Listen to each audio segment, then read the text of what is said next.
It's a place called as Kolar district, and like Lord Balaji is there in Tirupati. There are two Tirupatis in Karnataka.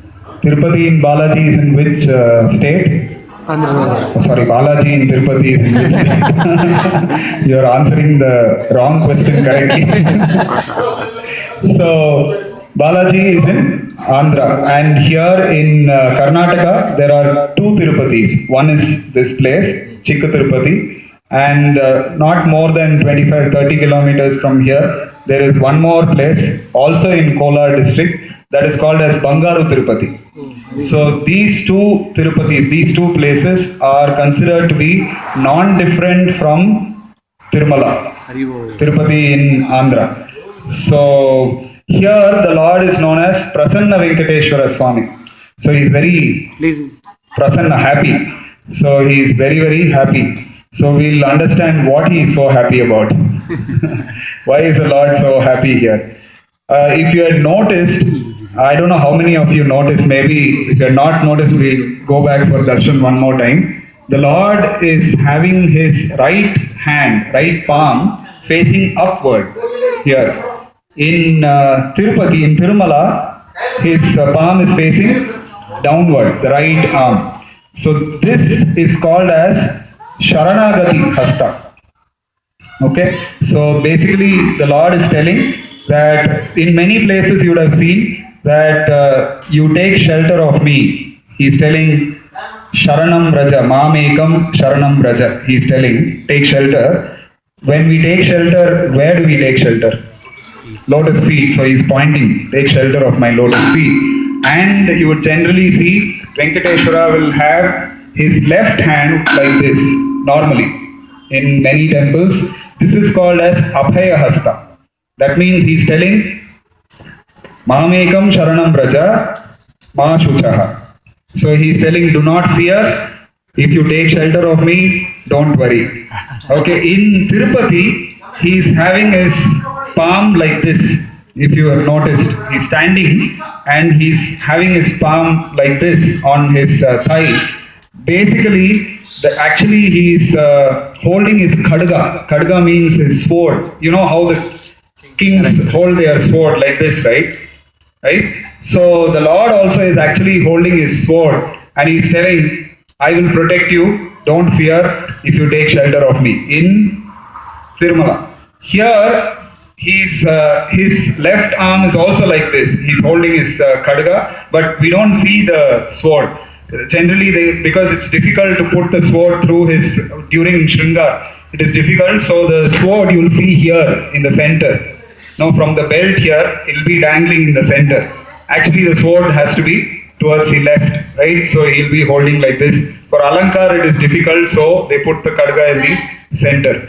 So basically here, he's holding the sword and at the same time, his palm, right palm is facing upward, meaning Abhaya Hasta only. So he's protecting his devotees here. The reason why he is known as Prasanna Venkateshwara here is because this temple was actually established by Lord Agni. Lord Agni, the god of fire, the Devata in charge of the fire department. Right? He actually established the temple here. And the Lord was very, very pleased by the worship that Lord Agni performed. Lord Vishnu was very pleased with the worship that Lord Agni performed. That is the reason why he is known as Prasanna Venkateshwara. The reason why Lord Agni worshipped him here was because he was cursed by Takshaka. Takshaka is the snake bird who actually bit Parikshit Maharaj. Parikshit Maharaj was cursed by the Brahmana boy, Shringi. And Takshaka came after 7 days, right? 7 days he heard Bhagavatam from Shukadeva Goswami, and on the 7th day Takshaka came in the form of a Brahmana and he killed Parikshit Maharaj. So before that, the reason why Takshaka bit Parikshit Maharaj was because Takshaka's son and wife were killed by Arjuna in the Khandava Prastha forest. So I'll come from that story first. So basically, the Pandavas came back along with Kunti Devi to Hastinapur when they grew up. Until then, they were with Kunti in the forest. Okay, so from the time they came back, Duryodhana and his brothers were extremely envious of the Pandavas. So time and again they tried to kill the Pandavas using different means, like they tried to poison Bhima, or finally, or after all these attempts, finally they actually sent the Pandavas under the instruction of Dhritarashtra himself. The Pandavas were sent to Varanavata, where a Laksha Graha was built. A house of lakh wax was built. So the idea was to burn the Pandavas there, burn the Pandavas and kill them. So everything there, right from the asan to the walls to the pillars, all of them were made of inflammable material. That means if you light a matchstick, I don't know if matchsticks were there at that time, but everything was inflammable, so they would burn. So Duryodhana had actually made a house, a palace like that, and Dhritarashtra sent the Pandavas telling, okay, you go there and take some rest, and there is a festival in Varanavata, you can attend that festival and then come back. So this is what had happened. And somehow by Vidura's advice, the Pandavas came to know of this plot by Duryodhana, and they escaped from there. And after some time in the forest, by the time in the meanwhile they also got married to Draupadi. So they became the allies of one of the most powerful kings of that time, Drupada. Drupada was the father of Draupadi. And so Drupada became the Panchala Desha, the king of Panchala Desha. He became the allies of the Pandavas. So when they returned, so they got the strength. They thought that, okay, now we can go back to Hastinapur and nobody would bother us.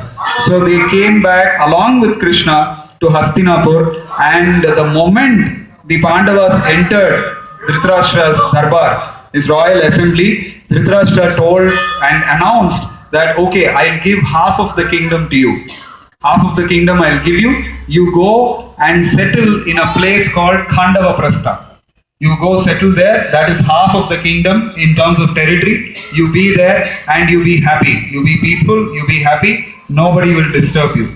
But the catch there was, Khandava Prastha, though earlier used to be the capital of the Kurus, but because of the curse of some sages, the entire place had become completely barren.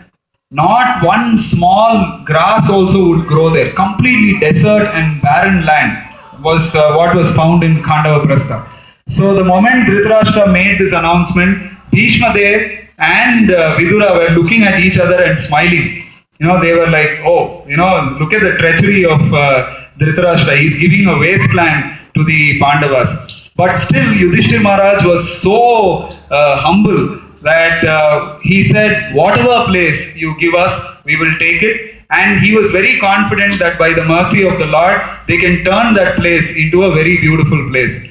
So they went there, they performed the consecration ceremony, and immediately, actually, the Lord asked Indra to come there.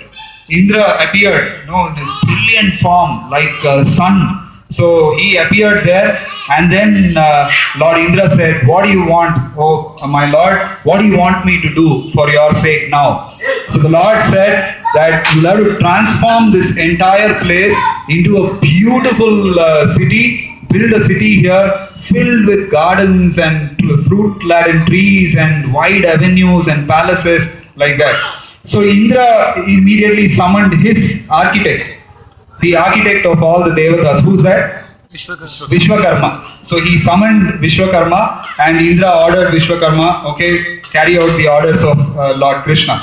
So immediately Vishwakarma started building the palace walls with marble and gold and rubies and diamonds, like that very, very opulent place he built.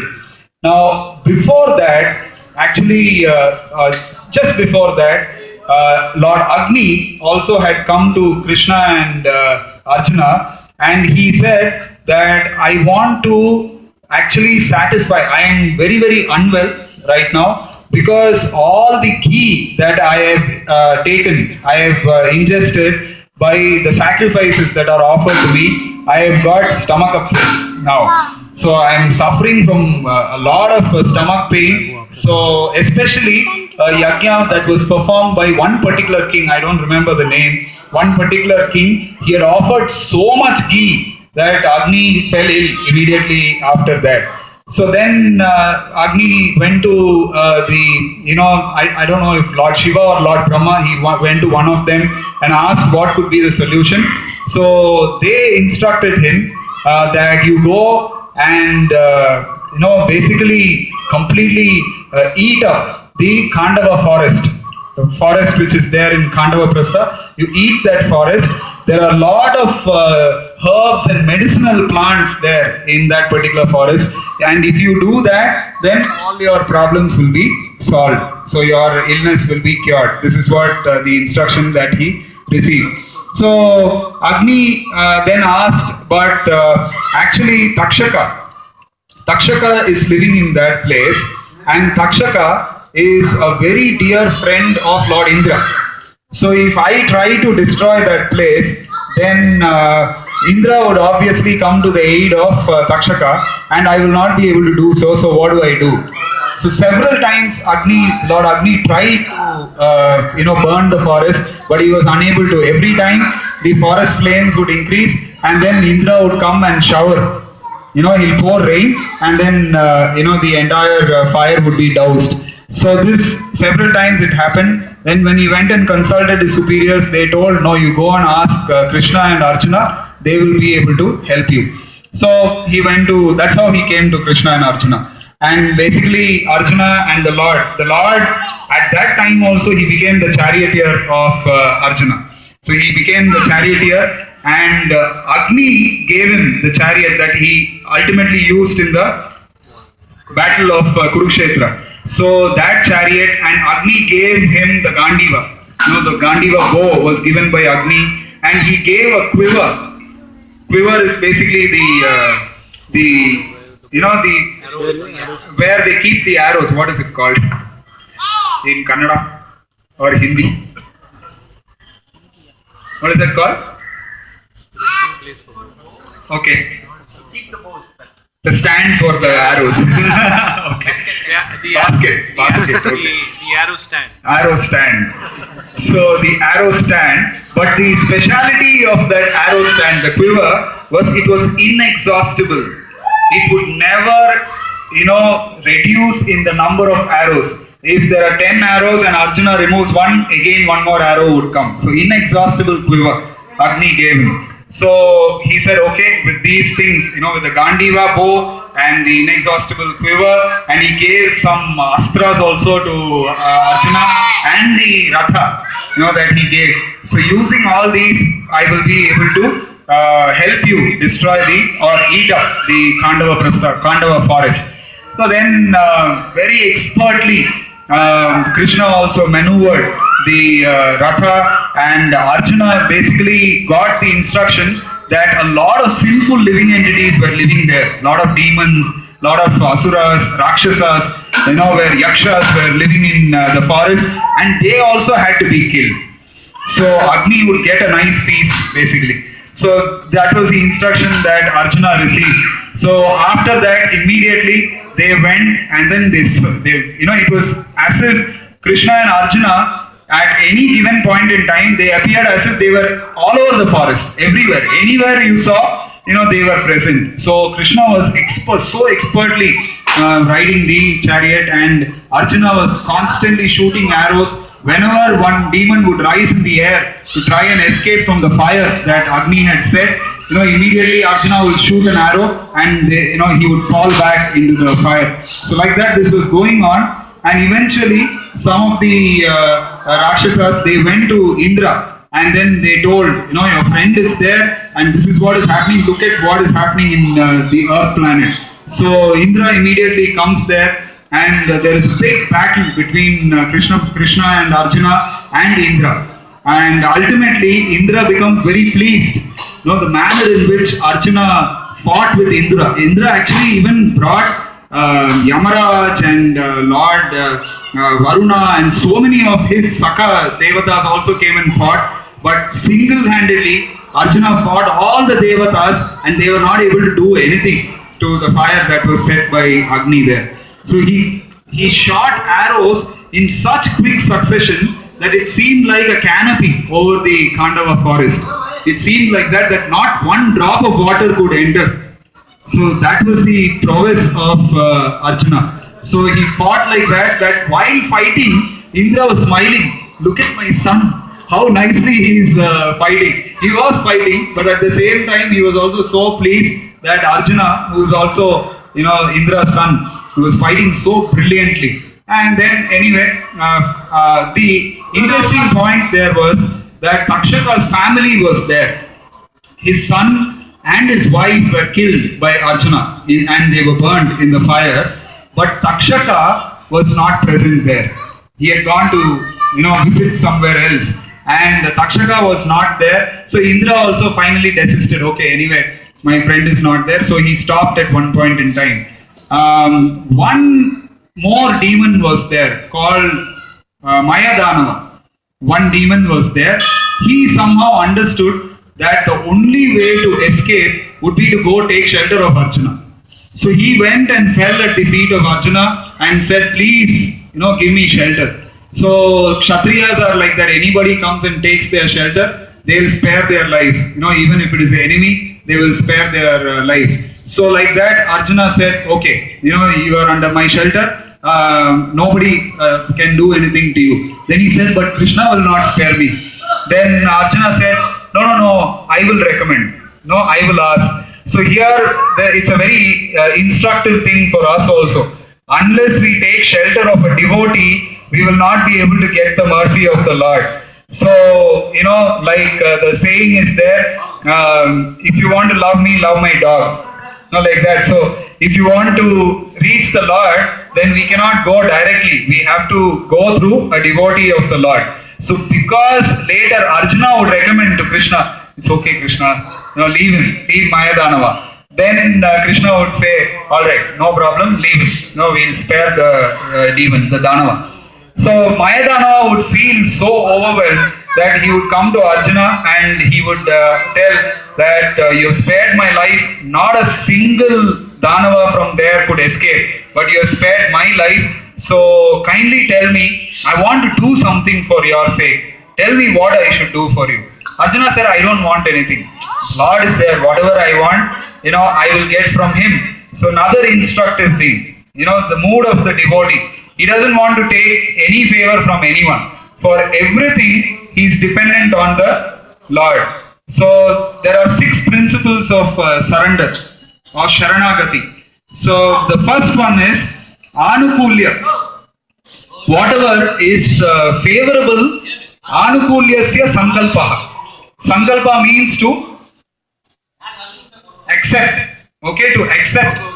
Anukulya means what is favorable. So accepting whatever is favorable for Krishna consciousness, that is the first principle of surrender. Okay, first principle. Second principle is Pratikulyasya Varjanam. Pratikulya means against. What is unfavorable? What is unfavorable? Varjanam. Varjanam means To give up. Yeah, to chodna, to give up basically. So Anukulyasya Sankalpaha, Pratikulyasya Varjanam. That is the second principle of surrender. The third principle is Rakshishyati iti Vishwasaha. That the Lord is my only protector. Not that there are many protectors and the Lord is one of them. Like, in the Bhagavatam, Shukadeva Goswami says that Atma Sainyeshu. That means a madman thinks that his wealth, his home, his relatives, his sons, his wife, and all these are Atma Sainya, means his soldiers. That's what he thinks.